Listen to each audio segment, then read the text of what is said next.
नमस्कार दोस्तों, good evening.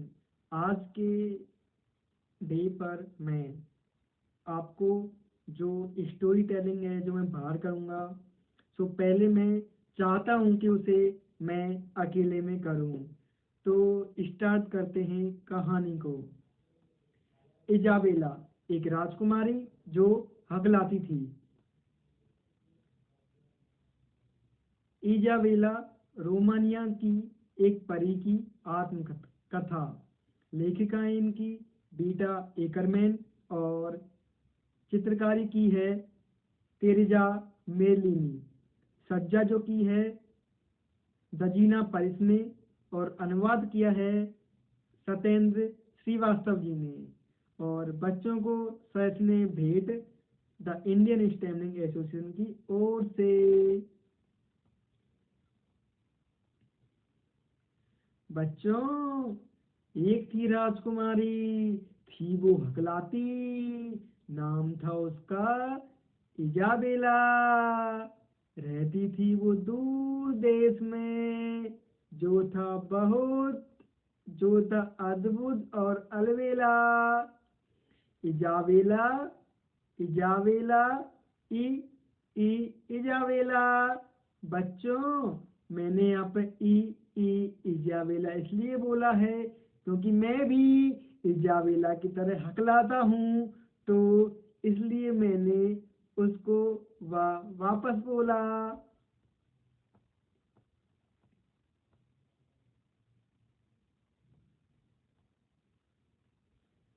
बहुत पहले की बात है।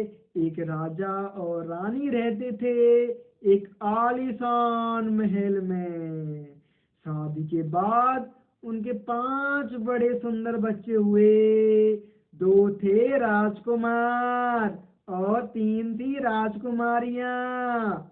सबसे बड़ी थी राजकुमारी इवलीना, जो हमेशा अपनी मनवाए बिना छोड़ती ना थी।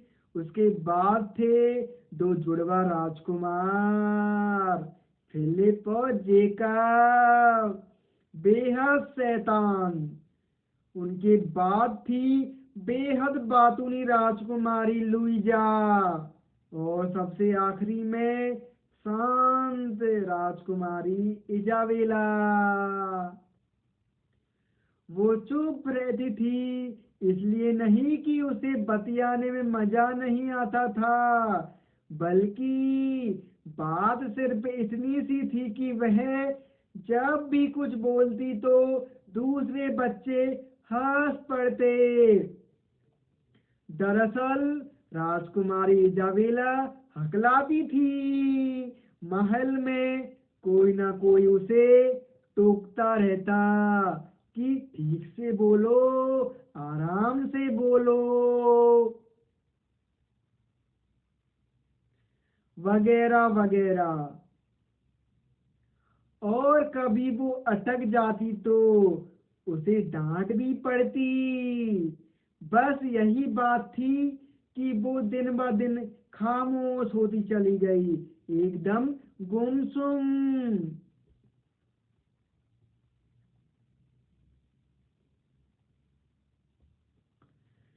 बसंत की एक सुहावनी सुबह महल के आंगन में सब राजकुमार और राजकुमारियां इकट्ठी हुई। सबने सोचा क्या खेलें। बातूनी लुइजा फौरन बोली, चलो गेंद खेलें। नहीं नहीं, गोलियां खेलते हैं। अरे हाँ, रस्सी कूदने में बहुत मजा आएगा। मैं शुरू करूंगी। और लुइजा ने रस्सी कूदनी शुरू भी कर दी। फिलिप बोला, चलो छुपम छुपाई खेलते हैं। और लपक कर वह एक मेज के नीचे जा छिपा। तब और जोर से जेकब चिल्लाया, आहा, चलो गेंद से खेलते हैं। सब चीख चिल्ला रहे थे, मगर इजाबेला खामोश थी। आखिर इवलीना बोल पड़ी, नहीं, आज हम नाटक खेलेंगे। पहले हम एक कहानी बनाएंगे जिसमें हम किसी की भूमिका होगी। हर किसी की भूमिका होगी। फिर जब हम पूरी कहानी को अच्छी तरह से याद कर लेंगे, तब हम यह नाटक अपने पिता महाराज और रानी माँ को दिखाएंगे। हमेशा की तरह इवलीना का सुझाव मान लिया गया। फिलिप बोला, मैं बनूंगा जाबाज राजकुमार। जैकब क्यों पीछे रहे, वह तुरंत बोला, मैं बनूंगा नेक दिल राजकुमार। हाँ, इवलिना बोली, बिल्कुल ठीक। और राजकुमारी के स्वयंवर के लिए तुम दोनों में भयंकर मुकाबला होगा। और छोटी बहन लुइजा को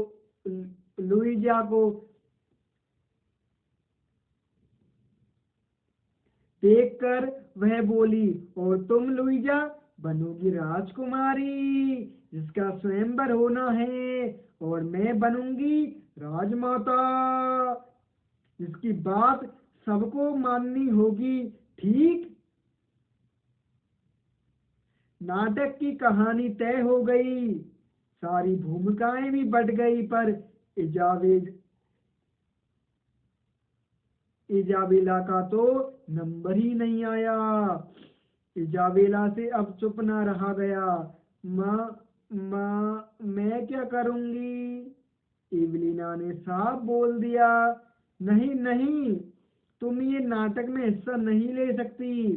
मगर क क्यों नहीं? इजाबेला ने विरोध किया।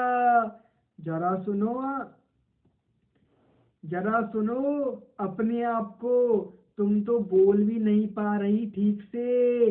फिलिप कहकर हंसने लगा।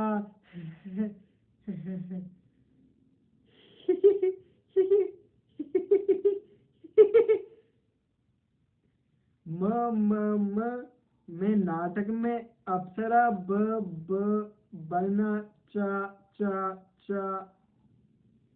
इजाबेला अपनी बात भी पूरी ना कर पाई। जेकब चिल्लाया, तुम कैसे बन सकती हो अप्सरा? जब तक तुम हमारी तरह बोलना नहीं सीख लेती, हमारे साथ कैसे खेलोगी? लुइजा ने भी तुरंत जोड़ दिया। अपने नन्हे से दिल को महसूस कर दुखी इजाबेला महल के उद्यान में चली गई। फूलों की क्यारी के पीछे छुपकर वह जार जार रोने लगी। कुछ ही देर में उसका ध्यान एक मीठी सी कुहुक सुनकर टूट गया। उसने सिर उठाकर ऊपर देखा, एक छोटी बेहद चमकदार चिड़िया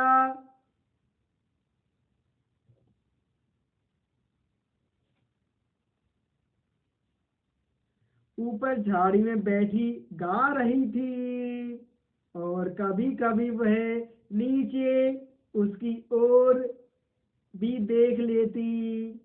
इजाबेला से नारा गया,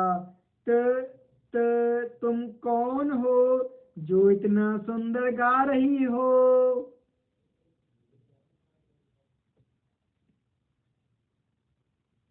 मैं तो बस एक कोयल हूँ, और मैं तो बस ऐसे ही गाती हूँ।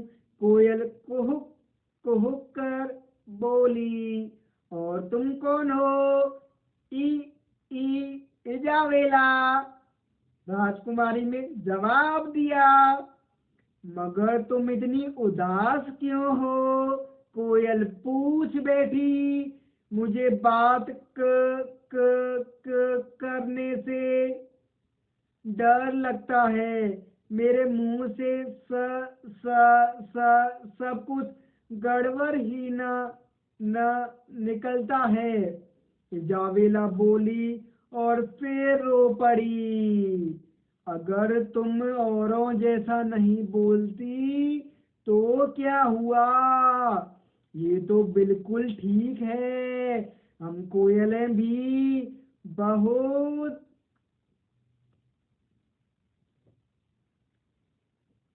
भिन्न भिन्न स्वर में गाती हैं। क्या तुमने नहीं सुना? कोयल की प्यारी सी बात सुनकर इजाबेला का दिल भर आया। उसने उसे बड़ा अच्छा लगा। उसे लगा कि कोयल सच कह रही है। हम सभी तो फर्क फर्क हैं। बस उस दिन से सुबह होते ही इजाबेला भागकर उद्यान में उसी झाड़ी के पास पहुंच जाती। वही कोयल उसे एक सुंदर सा गीत सुनाती, कभी मध्यम स्वर में, कभी तार सप्तक में।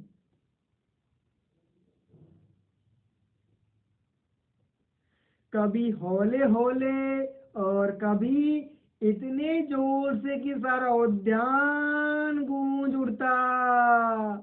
कभी जोश के स्वर तो कभी खुशी के गीत। कोयल की कूक में सिर्फ आस थी, उम्मीद थी। कोयल की रागनी सुनकर इजाबेला को भी कुछ कुछ जोश आने लगा। वह भी उसे अपनी मनपसंद कहानियां सुनाने लगी। सुनाते वक्त जैसी कहानी होती, इजाबेला वैसी ही आवाज बना लेती। कभी वनपरी की फुसफुसाहट तो कभी किसी चुड़ैल सी चीखे और कभी किसी झरने सा गरजना, तो कभी बच्चों सा चहकना। कभी जल्दी जल्दी तो कभी बहुत बहुत धीरे बोलती वह। और मजे की बात यह है कि कहानियों के पात्रों जैसा बोलने में इजाबेला इतना खो जाती कि हकलाना भी भूल जाती।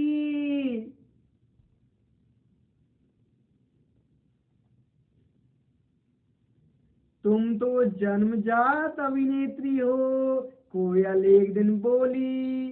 कोयल को अब अपने इस नए दोस्त पर गर्व होने लगा। फिर तो मैं हमेशा अपने ही करूंगी। क्यों ना मैं खुद को सोन परी मान लूं और हमेशा उसी का अभिनय करती रहूं। इससे मेरा हकलाना ठीक हो जाएगा और दूसरे बच्चे मुझे प्यार करने लगेंगे और मेरे साथ खेलेंगे भी। एक सांस में इजाबेला सब कुछ बोल गई। अरे नहीं नहीं, कोयल बीच में कूद पड़ी। ये गलती मत करना बहना। तुम अपने को क्यों बेवकूफ बनाओ? देखो, जब तुम कहानी में किसी परी की आवाज बनाकर बोलती हो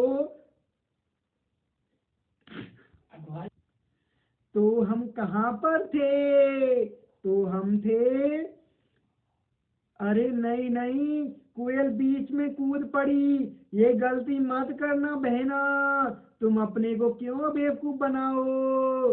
देखो, जब तुम कहानी में किसी परी की आवाज बनाकर बोलती हो तो वो तो ठीक है, मगर बाकी समय तो भाई अपनी ही आवाज सही है।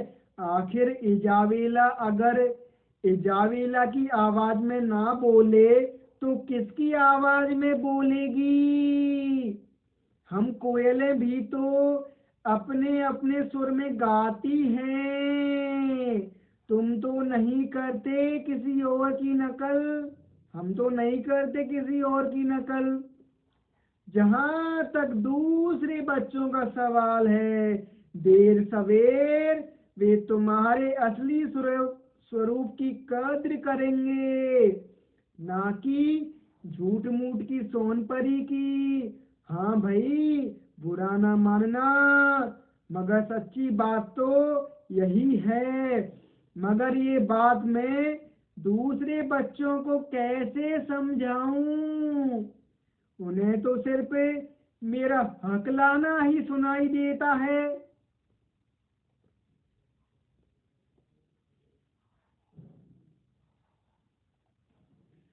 घबराओ मत, कोयल बोली, कोई ना कोई तरीका निकल आएगा। देखो, तुम क्या बोलती हो ज्यादा महत्वपूर्ण है, बनस्पत की कैसे बोलती हो। बस इतनी सी बात गांठ बांध लेना। कोयल इतना कूक कर उड़ चली दूर गर्म प्रांतों की ओर, अन्य पंछियों के जत्थे के साथ। फिर ओझल होने से पहले एक फिरकी लेकर बोली, अगले बसंत पर फिर मिलूंगी। हाँ जरूर, मैं याद रखूंगी, इजाबेला बोली, और हाथ हिलाकर उसने ओझल होती कोयल को अलविदा कहा, भारी मन से। इजाबेला का 7वां जन्मदिन निकट आ रहा था। उसके पिता राजा और माँ रानी की एक परंपरा थी कि वो बच्चे के जन्मदिन पर उसकी एक इच्छा जरूर पूरी करते। इजाबेला के जन्मदिन पर भी यही हुआ। एक रात पहले इजाबेला इसी उदेड़ बुन में सो न पाई कि आखिर मांगू तो क्या मांगू, नई गुड़िया, चित्रकारी का सामान, नया खिलौना, कुछ भी समझ नहीं आ रहा था। आखिर भोर होते होते इजाबेला को एक बात सूझी। दौड़ कर वह राजा रानी के शयन कक्ष में जा पहुंची। माँ जी, पिताजी, मैं अपने जन्मदिन पर कुछ चाहती हूँ। मैं चाहती हूँ कि मेरे जन्मदिन पर इवलिना, लुइजा, जेकब और फिलिप सारे दिन हकलाएं।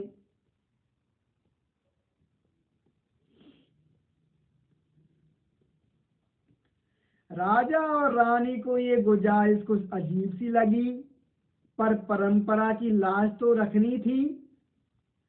उन्होंने तुरंत आदेश दिया कि बाकी सारे बच्चे सुबह से शाम तक हकलाएंगे। बच्चों को भी मानना पड़ा।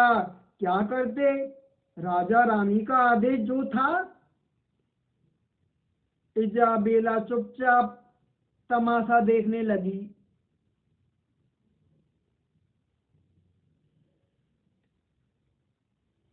पहली मुसीबत नाश्ते की मेज पर हुई।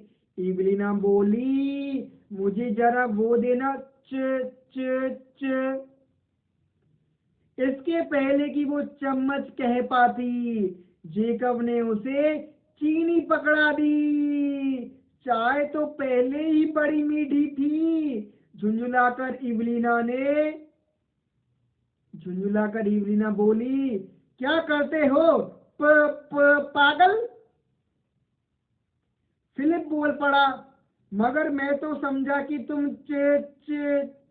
चीनी मांग रही हो। जेकब बोला, तुम्हें जल्दी बोलना चाहिए ना। ब ब ब अब लुइजा से रहा ना गया। क्या ब ब ब बंदर,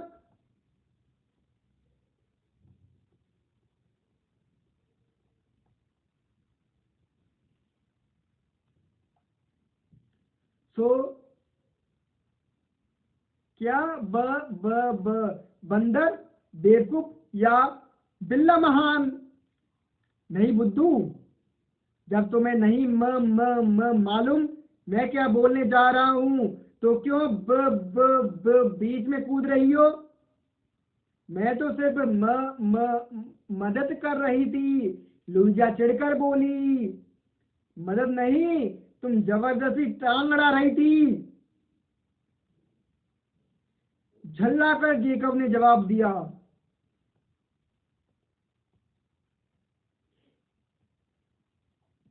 दोपहर के आराम के बाद दावत शुरू हुई। सारे भाई बहन व राज्य के बहुत सारे बच्चे इकट्ठे हुए इजाबेला को बधाई देने के लिए, मगर बाहर से आए तमाम छोटे बच्चे एक बात देखकर बड़े हैरान थे। उनमें से एक आखिर पूछ ही बैठा लुइजा से, तुम सब ऐसे क्यों बात कर रहे हो? क्या करें? इजाबेला ने यही मांग रखी। राजा और रानी के स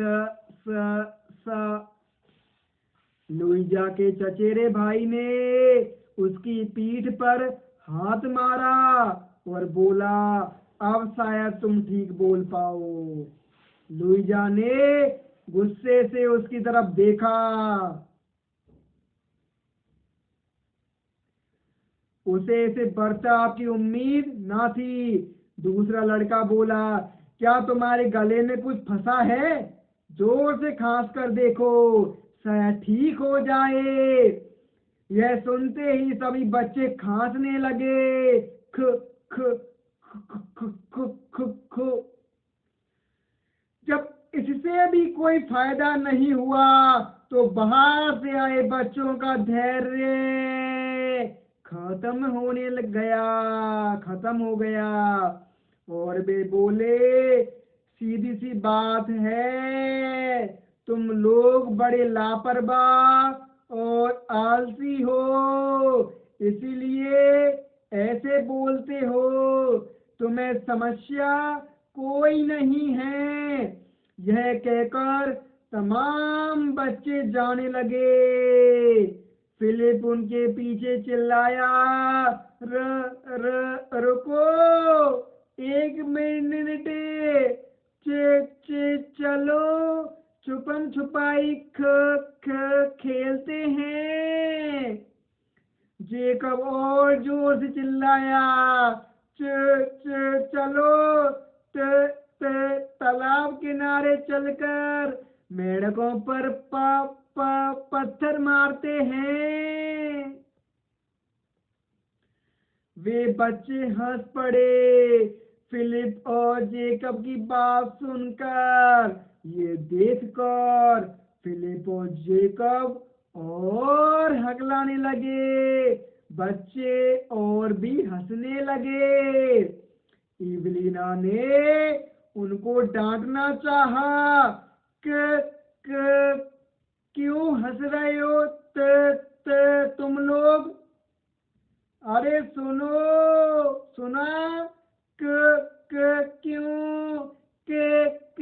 क्यों?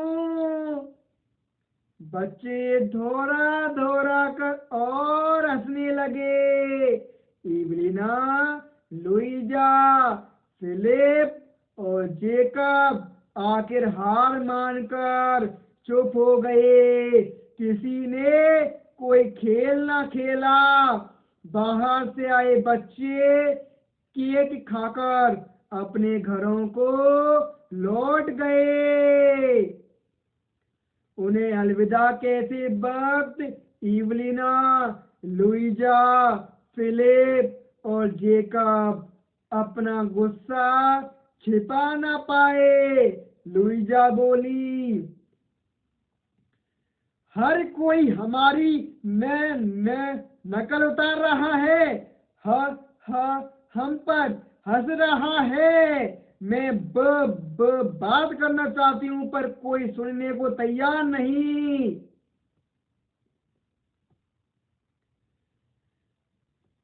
फिलिप और जेकब बोले, और तो और कोई भी हमारे साथ खेलने को राजी नहीं। यह तो महागड़बड़ है, सब चिल्लाए। इवलीना ने गुस्से से इजाबेला की तरफ देखा और बोली के क्या कुछ और नहीं मांग से सकती थी अपने जन्मदिन पर। इजाबेला ने बगैर धैर्य खोए बोला, मेरे पास खिलौने तो बहुत हैं, मगर कोई मेरे साथ खेलता नहीं। क्या करती, बस यही जताना चाहती थी तुम सबको कि तुम मुझे कैसा लगता होगा जब सभी मुझ पर हंसते हैं, ना मेरे साथ खेलते हैं, ना बोलते। एकाएक इजाबेला का दर्द सबकी समझ में आ गया और इवलीना, लुइजा, फिलिप और जेका सभी रोने लगे। इजाबेला की आंखों में भी आंसू थे। वह बोली, मैं तो बस यह चाहती हूँ कि तुम सब मुझे प्यार करते। अपना चेहरा उसने दोनों हाथों से ढक लिया और सुबकने लगी। फिर उसने किसी के नर्म हाथ अपने इर्द गिर्द महसूस किए।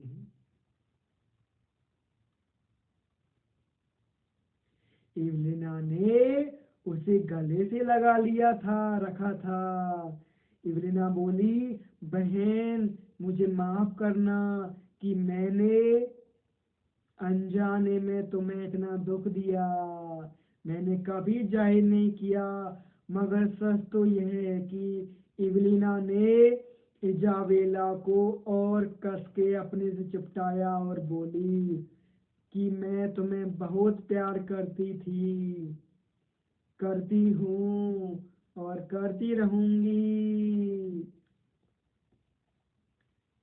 लुइजा भी से चकते हुए बोली, मुझे भी माफ कर दो, मैं भी तुमसे बहुत प्यार करती हूँ बहन। इजाबेला ने हाथ बढ़ाकर लुइजा को भी गले लगा लिया। क्या हमारे लिए भी तुम्हारे दिलों में कोई जगह है? जुड़वा भाइयों फिलिप और जेकब ने पूछा। सभी ने खुले मन से इजाबेला को गले लगाया और पांचों भाई बहन विभोर हो गए। आज से हम सब साथ खेलेंगे और तुम पर कोई ना हंसेगा। तुम बताओ कि जब तुम हकलाती हो तो हमें क्या करना चाहिए? जेकब ने पूछा। और हाँ, कौन सा खेल तुम हम सबके साथ खेलना चाहोगी? फिलिप ने पूछा। इजाबेला ने जवाब में उन्हें बहुत कुछ बताया। पहली बार उन्होंने बड़े ध्यान से सुना। इतना ही नहीं, इवलिना ने सारी मुख्य बातें कागज पर लिख डाली ताकि वे उन्हें कहीं भूल न जाएं। सातवां जन्मदिन खत्म होते होते इजाबेला के 7 नियम लिखे जा चुके थे।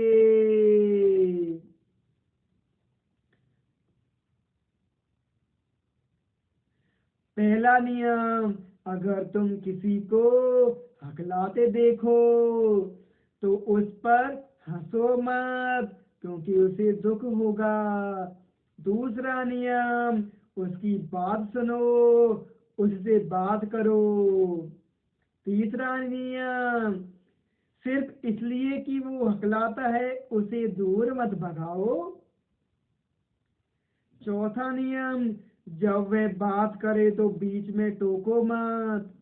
5वां नियम, अंदाजा मत लगाओ कि वह क्या कहने की कोशिश कर रहा है।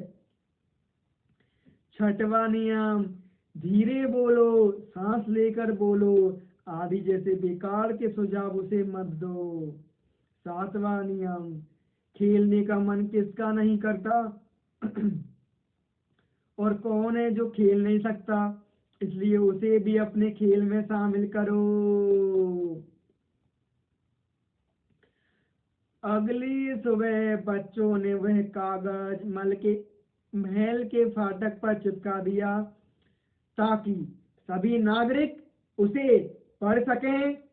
तब से आज तक उस राज्य में कोई भी हकलाने वालों पर हंसता नहीं है।